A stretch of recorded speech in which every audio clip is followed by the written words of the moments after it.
Welcome back to another STEM with Miss Dubois video. In today's video, we are answering what is a lever? A rod that rotates around one point. That one point is known as the fulcrum, and the fulcrum does not move. The purpose of levers is primarily to lift things, like that's its biggest function. But there are levers that cut things or open things. And even when we think about opening things, like a lever opening things, it's technically lifting that thing up just by creating an opening between whatever that object was on and the object itself. A lever's primary function is to mostly lift things, though, and I really want to emphasize that. And there are three types or classes of levers. There is a first class lever where the fulcrum is in between the load and the effort.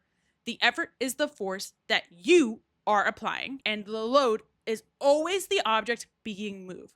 So think of it like this, because I've mentioned these words quite a bit throughout this video. The load is the object that you're moving, always, because you're loading it on to the simple machine. The effort is the force that you, the person, are putting onto the simple machine. Think of effort as you are putting it in, so you are giving it effort, or you are using effort.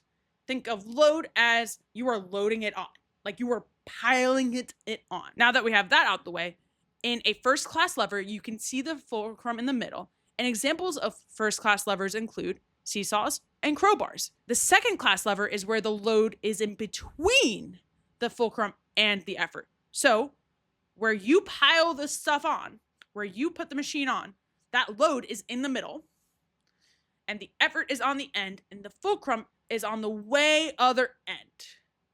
Examples of second class levers include a stapler and a wheelbarrow. A third class lever is where the effort is between the fulcrum and the load. And as you can see, the fulcrum is on the end and the effort is in the middle this time around. All right, so let's look at it like this, okay? The fulcrum is the point that the rod turns around, like pivots around basically. The load is the thing that you are trying to move, the whatever it is, right? It could be a baseball. Effort is the work that you are putting in.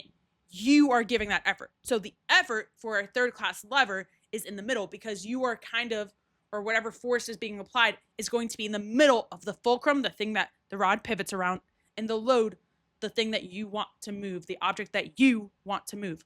You're not moving it yourself, or else you wouldn't be using a simple machine. Does that make sense? I hope it does. Let me know in the comments. Examples of third class levers include tweezers and baseball bats, with the elbows being the fulcrum, the effort being the hands, because that is where you are inputting your force, and the load being the baseball. The reason why elbows are the fulcrum this time around instead of like the effort is because you're using your elbows to rotate when you swing a baseball bat. You're not actually gaining a lot of force from that. It comes mostly from the lower part of your arm and where your hands are. So naturally that is below your elbows. That is why it is the effort.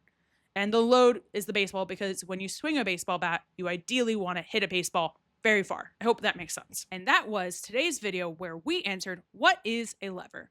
I'm STEM with Miss Dubois. Thanks for watching. I hope you have a great day and a great life. Bye!